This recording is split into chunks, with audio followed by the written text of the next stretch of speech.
Delhi court grants bail to Kejriwal in excise policy case. क्या अर्थ हुआ?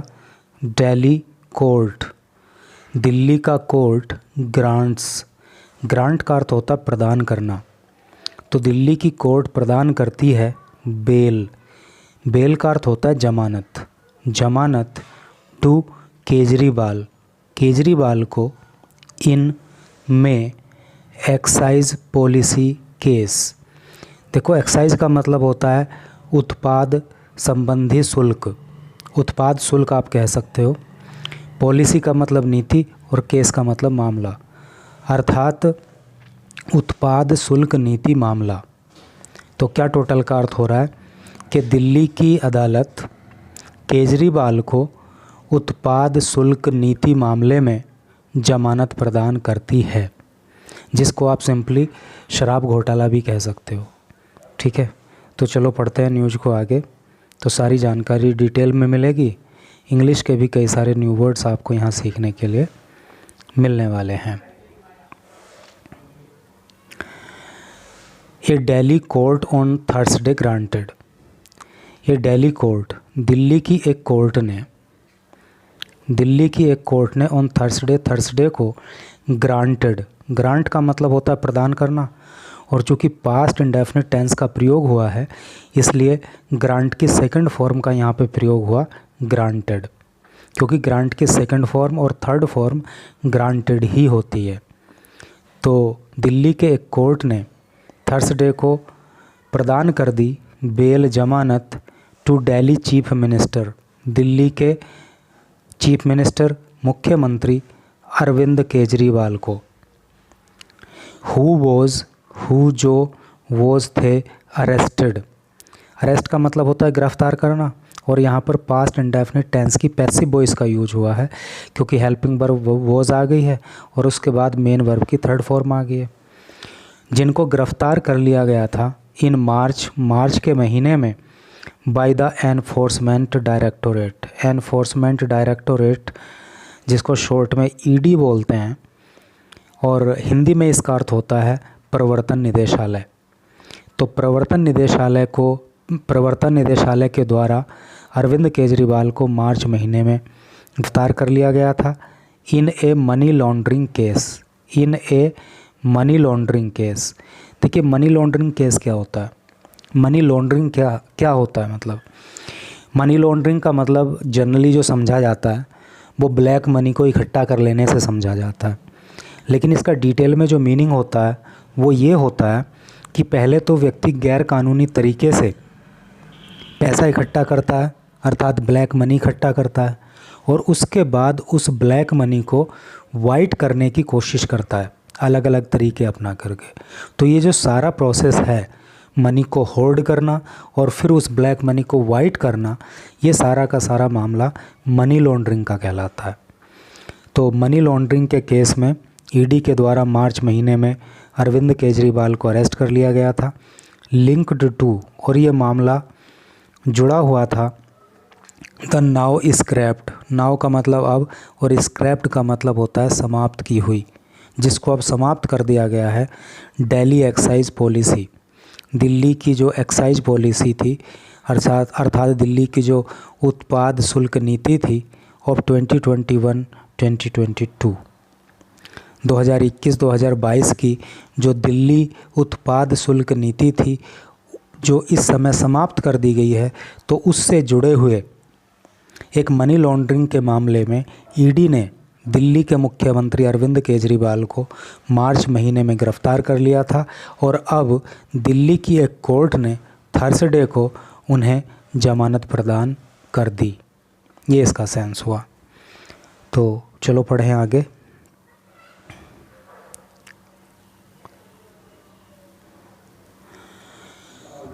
न्याय बिंदु, देखिए नाम कितना अलग सा है, न्याय बिंदु वैकेशन बेंच जज, और ये वैकेशन बेंच जज हैं।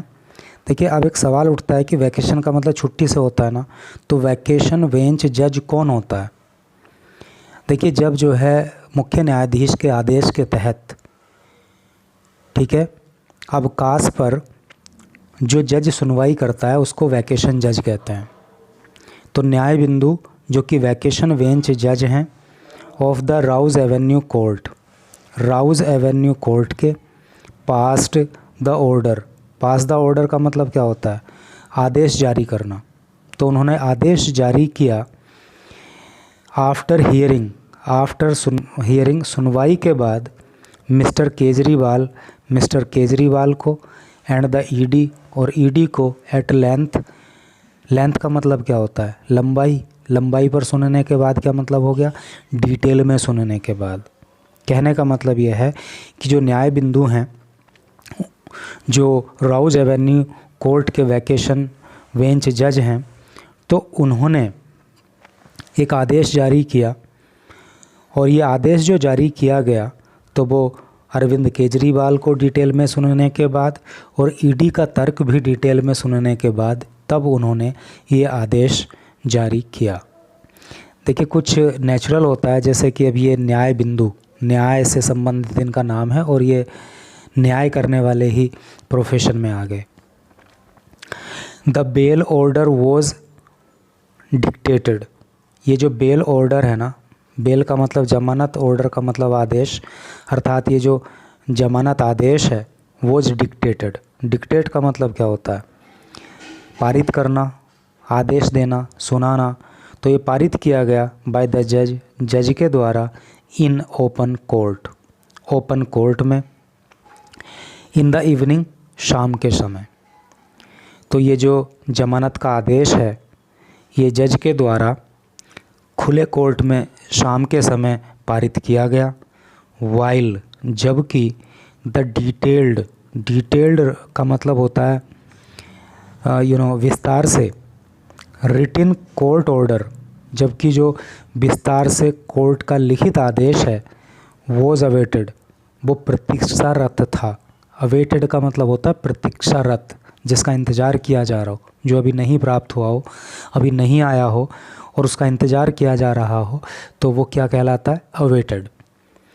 तो ये आदेश तो जारी कर दिया गया, लेकिन जो डिटेल में कोर्ट का रिटन ऑर्डर है वो अवेटेड था, वो प्रतीक्षारत था at the time of going to press, at the time of समय गोइंग जाने के टू प्रेस, प्रेस को, अर्थात जब ये न्यूज़ प्रेस में छपने के लिए गई उस समय तक जो कोर्ट का डिटेल में रिटन ऑर्डर है वो प्रतीक्षारत था, वो अभी प्राप्त नहीं हुआ था।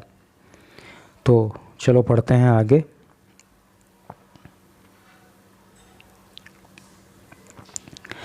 सून आफ्टर, सून आफ्टर का क्या मतलब होता है?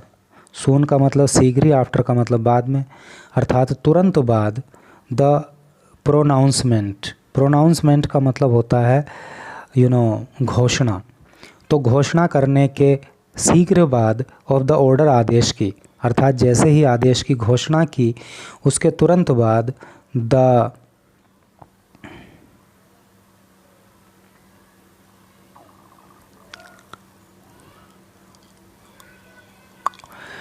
ईडीज़ काउंसिल, ईडीज़ मतलब ईडी के, काउंसिल का अर्थ होता है वकील। तो आदेश की घोषणा होने के तुरंत बाद ही जो ईडी के वकील हैं, जिनका नाम रहा सोहेब हुसैन, सोट, देखो सीक मीन्स होता है खोजना, उसी का पास्ट टेंस होता है सोट। तो उन्होंने खोजा, उन्होंने मांगा। ये 48 आवर डिफरमेंट, 48 घंटे का डिफरमेंट। देखो डिफरमेंट का जो हिंदी अर्थ होता है ना, वो होता है मोहलत, या आप कह सकते हो उसको विलंब, या इस तरह से करके इसका सेंस होता है। तो आदेश पारित होने के तुरंत बाद जो है, जो ईडी के वकील जो है हुसैन हैं, उन्होंने 48 घंटे की मोहलत मांगी, या 48 घंटे का विलंब करने के लिए उन्होंने कहा of the signing of bail bond, sign करने के लिए बेल बॉन्ड को, अर्थात जो जमानत का बॉन्ड है उसको साइन करने के लिए 48 घंटे की मोहलत ईडी के वकील ने मांगी। सो दैट, सो दैट का हिंदी अर्थ होता है ताकि, ठीक है, सो का मतलब इसलिए होता है, लेकिन जब सो के साथ दैट जुड़ जाता है तो उसका अर्थ हो जाता है ताकि। सो दैट, ताकि द सेंट्रल एजेंसी, सेंट्रल का अर्थ होता है केंद्रीय और एजेंसी का अर्थ होता है, मतलब एजेंसी समझ लो आप एक तरह से। सेंट्रल एजेंसी का अर्थ हो गया केंद्रीय एजेंसी। तो ताकि ये जो केंद्रीय एजेंसी है, अर्थात केंद्रीय एजेंसी मतलब ईडी, ये जो ईडी है, कुड चैलेंज, वो चैलेंज कर सके, वो चुनौती दे सके द ऑर्डर, इस आदेश को, अर्थात बेल का जो ऑर्डर हुआ है उसको आदेश दिया जा सके, बिफोर, सामने, the appellate court. Appellate court का मतलब होता है अपील संबंधी या अपीलीय कोर्ट में।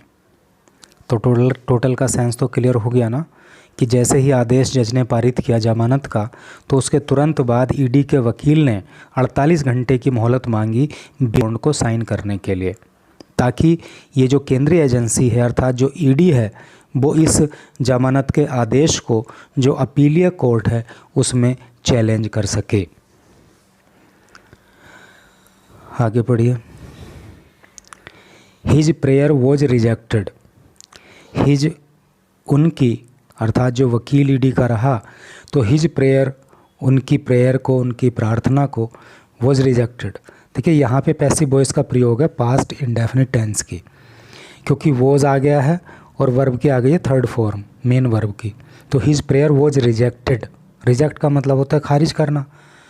तो उनकी प्रार्थना को खारिज कर दिया गया, जो उन्होंने 48 घंटे का समय मांगा था, तो वो समय नहीं दिया गया, उनकी प्रार्थना को खारिज कर दिया गया बाय द कोर्ट, अदालत के द्वारा।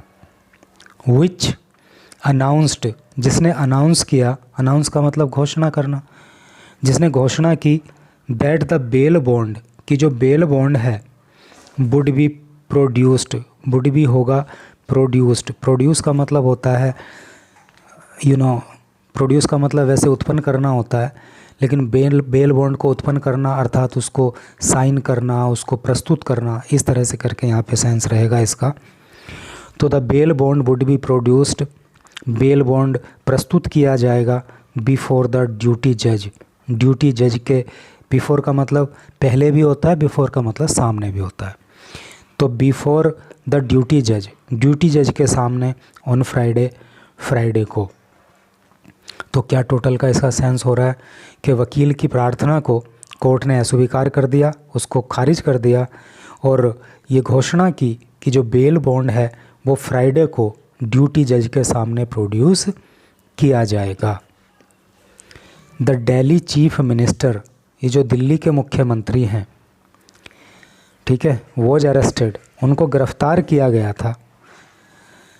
हम देख पा रहे हैं यहाँ पे कि यहाँ पे पास्ट इंडेफिनिट टेंस और पास्ट इंडेफिनिट टेंस की ही पैसिव वॉइस का बहुत ज़्यादा यूज हो रहा है। यहाँ फिर से पास्ट इंडेफिनिट टेंस की पैसिव वॉइस का यूज हुआ, क्योंकि जब वॉज या वर्ब, हेल्पिंग वर्ब आ जाता है और उसके बाद मेन वर्ब की थर्ड फॉर्म आ जाती है, तो वहाँ पे पास्ट इंडेफिनिट टेंस की पैसिव वॉइस हो जाती है। तो Delhi chief minister was arrested, Delhi के मुख्यमंत्री को गिरफ्तार किया गया था बाय द ईडी के द्वारा ऑन मार्च 21, 21 मार्च को। ईडी की फुल फॉर्म आप ज़रूर याद कर लेना, एनफोर्समेंट डायरेक्टोरेट, ठीक है, हिंदी में बोलते हैं प्रवर्तन निदेशालय। चलो नेक्स्ट पैराग्राफ पढ़ते हैं, और ये शायद लास्ट पैराग्राफ है।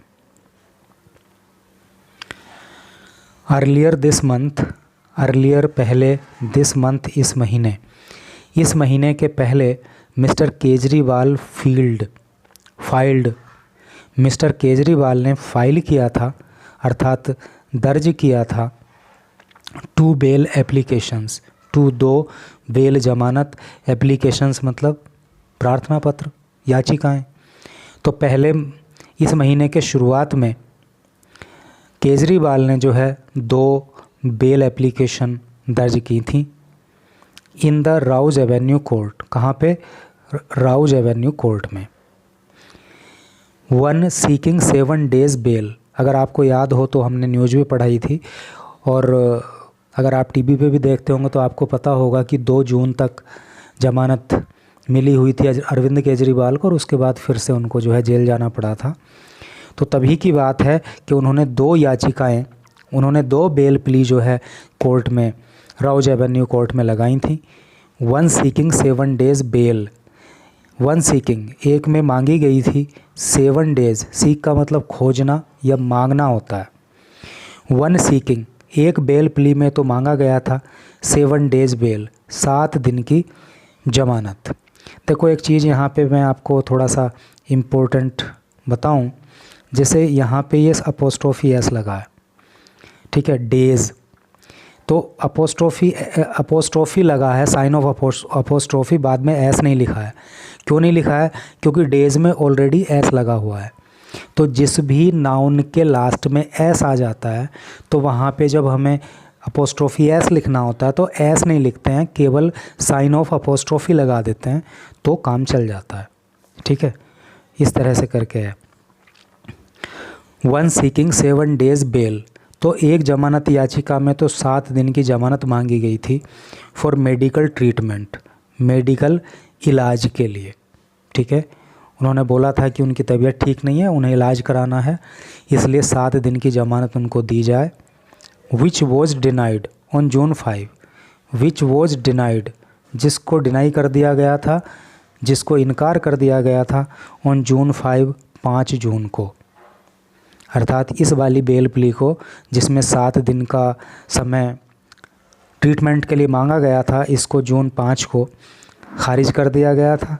एंड द अदर एप्लीकेशन, और जो दूसरी एप्लीकेशन थी, जो दूसरी बेल एप्लीकेशन थी for regular bell, regular bell के लिए, रेगुलर जमानत के लिए, विच वॉज ग्रांटेड उसको ग्रांट कर दिया गया ऑन जून 20 20 जून को, अर्थात 20 जून को उसको ग्रांट कर दिया गया, अर्थात उस जमानत याचिका पे उनको जो है जमानत दे दी गई।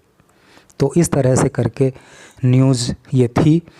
और अभी जो है लोकसभा चुनाव संपन्न हुए तो आपको पता होगा कि दिल्ली के अंदर 7 लोकसभा की सीट हैं। क्या आपको ये भी पता है क्या कि दिल्ली विधानसभा के अंदर कितनी सीट हैं? अगर आपको पता हो तो आप बताना। और भाई अरविंद केजरीवाल पर आरोप तो अब लग ही गया है। अब जो है जब ट्रायल कोर्ट के अंदर होगा, कोर्ट का क्या जजमेंट आएगा उसी से डिसाइड होगा कि इनका जो है इस एक्साइज पॉलिसी केस में कितना इन्वॉल्वमेंट रहा या नहीं रहा। तो thank you very much for reading this news till last.